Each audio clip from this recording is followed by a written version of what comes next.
Hello buddies, welcome to our digital platform ADRE2.0 and তো আজি আপোনালোকৰ লগত আমি এটা টপিক আলোচনা কৰিম মানে টপিক মানে কি প্ৰত্যেক দিনে যদি সম্ভৱ হয় প্ৰত্যেক দিনে আমি ক্ৰনলজিক্যালি স্টাৰ্ট কৰিম আৰু প্ৰত্যেক দিনে এটা আমি ৰেন্ডমলি টপিক মানে ষ্টেটিষ্টিক্সৰ ওপৰত হওক জিওগ্ৰাফি হওক এটা ৰেন্ডমলি ইম্পৰ্টেন্ট টপিক এটা এক্সাম ওৰিয়েণ্টেড টপিক এটা আমি বাছি লওঁ এই টপিকটো আপোনালোকৰ লগত ডিসকাশন কৰিম কিন্তু মই আৰু এটা কথা সুধিছোঁ যে আজিতো আপোনালোকৰ যিটো টপিক হ'ব সেইটো যিটো বায়োস্ফিয়াৰ ৰিজাৰ্ভ আছে তাৰপিছত টাইগাৰ ৰিজাৰ্ভ আছে এলিফেন্ট ৰিজাৰ্ভ আছে অসমত কেইখন আছে ক'ত আছে সেইখিনি আলোচনা কৰিম বহুত ইম্পৰ্টেন্ট হয় বা কোনখনত কি ইম্পৰ্টেন্ট বস্তু পোৱা যায় এনেকুৱা আৰু তাৰ আগে আগে মই ভাবিছোঁ কথাটো হ'ল কি আপোনালোকৰ যেহেতু মানে প্ৰায়ভাগৰে ডিমান্ড কি MCQ মানে MCQ লাগে MCQ মানে কি মাল্টিপল চইচ কোৱেশ্চন ধৰি লওক এটা কোৱেশ্চন হ'ল যে who is the CM of Assam just example honourable Himanta Biswa Sarma গতিকে তেনেকুৱা কোৱেশ্চন ডিমান্ড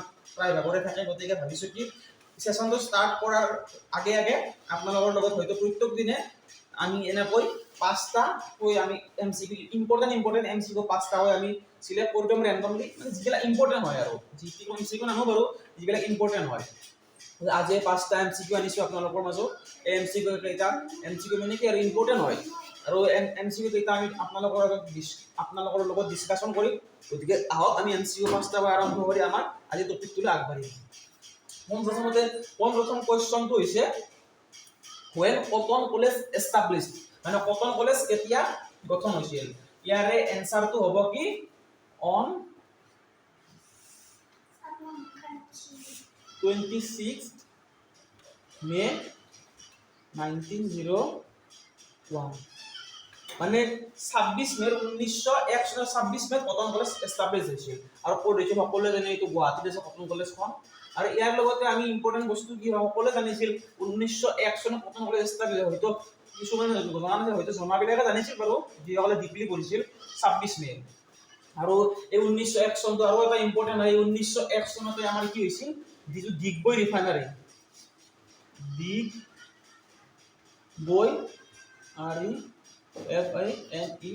ৰিফাইনাৰী ফৰ্ম হৈছিল ডিগবৈ ৰিফাইনাৰী এইটো কোম্পানী হয় কোম্পানী মানে ইনষ্টিটিউট টাইপৰ আৰু য'ত মানে তেল যিটো তিনিচুকীয়াত আছে আমাৰ তিনিচুকীয়া জিলাত আছে সেইটো ফৰ্ম হৈছে এটা কোৱেশ্চন মানে কি এনেকে এমসিকিউ পঢ়িলে আমি মানে এলাবৰেটলি পঢ়িম যাতে এটা কোৱেশ্চন পৰা তিনিটা চাৰিটা কোৱেশ্চন হৈ যায় আৰু নেক্সট কোৱেশ্চনটো কি আছে when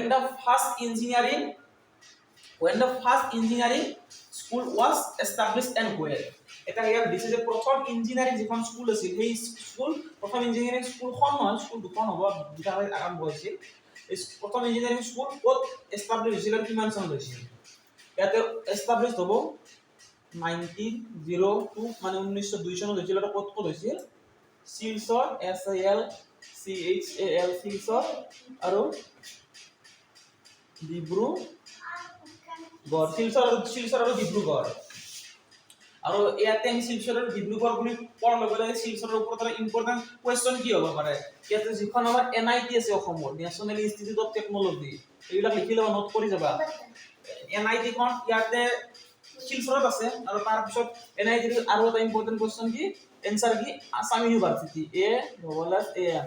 আসাম ইউনিভাৰ্সিটি স্মটো লিখি দিছো আসাম ইউনিভাৰ্সিটি খন শিলচৰত আছে আৰু এই আসাম ইউনিভাৰ্সিটি খনৰ কোৱেশ্চন আহে যে আসাম ইউনিভাৰ্সিটি খন কিমান চনত তোমাৰ এস্টাবলিশ হৈছিল এইখন এস্টাবলিশ হৈছিল 1994 ত আসাম ইউনিভাৰ্সিটি এস্টাবলিশ হৈছিল এইটো কোৱেশ্চন হৈ গ'ল এটাৰ পৰা কিমান হৈ গ'ল এটা দুটা তিনটা আৰু এনেকৈ ইম্পৰ্টেন্ট কোৱেশ্চন তোমালোকে এইবিলাক আৰু নেক্সট যেতিয়া আমি ক্ৰনলজিক্যালি কৰিম তেতিয়া তোমালোকক বুজাই দিম আজি এইখিনি চাই লোৱা এটা নোট কৰি ল'বা তাৰপিছত নেক্সট কোৱেশ্চন হৈছে কি when Mahatma Gandhi was visited Assam for the second time আমি সকলোৱে জানো যে মহাত্মা গান্ধী অসমত চাৰিবাৰ আহিছিল অসমত মহাত্মা গান্ধী কেইবাৰ আছিল অসমত মহাত্মা চাৰিবাৰ আহিছিল তাৰে ভিতৰত প্ৰথমবাৰ আহিছিল 1921 মানে 1901 চনত আহিছিল মহাত্মা গান্ধী প্ৰথমবাৰৰ কাৰণে সকলোৱে জানে যে প্ৰায়ভাগে জানে মেক্সিমাম এসপাইৰেন্টে জানে আৰু ষ্টুডেন্ট বিলাকে গতিকে এক্সামিনাৰে ভাবব কি যে প্ৰথমটো জানে গতিকে নেক্সটটো দি দিও সেকেন্ডটো দি দিও আমি গতিকে সেকেন্ডটো উঠলি কি হ'ব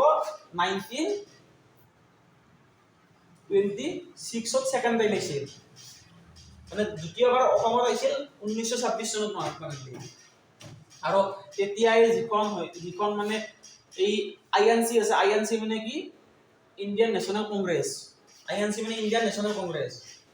এই আইএনসি আমাৰ যিখন এনুৱেল সেশন হয় এই এনুৱেল সেশন গুৱাহাটীৰ পাণ্ডুত হৈছিল, গুৱাহাটী পাণ্ডু হৈছিল। তেতিয়া মহাত্মা গান্ধী সেকেন্ড টাইম অসমলৈ আহিছিল।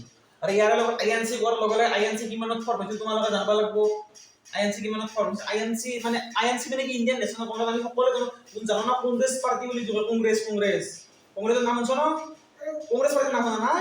এই কংগ্ৰেস পাৰ্টি আইএনসি বুলি কয় শব্দ, ইন্ডিয়ান ন্যাশনাল কংগ্ৰেস, ভাৰতীয় জাতীয় কংগ্ৰেস বা ৰাষ্ট্ৰীয় কংগ্ৰেস। এই আইএনসি ফৰ্ম কিমান চনত হৈছিল? 1885 মানে 1885 চনত আইএনসি ফৰ্ম হৈছিল, গম পাইছ? আৰু আইএনসিৰ বহুত ইম্পৰ্টেন্ট কোৱেশ্চন আছে, সেইবিলাক আমি পিছত আলোচনা কৰিম। ইয়াতে তোমালোকে আৰু এটা কোৱেশ্চন জানি থৈছে যে আইএনসি ফৰ্ম হৈছিল, আইএনসিৰ প্ৰথম যিটো সেশন হৈছিল এটা গুৱাহাটীত সেশন হ'ব বুলি ক'লো 1926 গুৱাহাটীত সেশন হৈছিল, এটা মানে অধিৱেশন হৈছিল। কিন্তু 1885 যিখন প্ৰথম সেশন হৈছিল, প্ৰথম অধিৱেশন যিখন হৈছিল, প্ৰথম অধিৱেশনৰ সভাপতি কোনে কৰিছিল? সভাপতি কৰিছিল উমেশ চন্দ্ৰ বেনাৰ্জী, BANERJ, উমেশ চন্দ্ৰ বেনাৰ্জী। মানে উমেশ চন্দ্ৰ বেনাৰ্জীয়ে প্ৰথমখন কংগ্ৰেছৰ প্ৰথমখন অধিৱেশন সভাপতিত্ব কৰিছিল। তাৰে পিছত কি হ'ল? নেক্সট কোৱেশ্চনটো কি হ'ল? Where the second annual session of Assam Sahitya Sabha was held?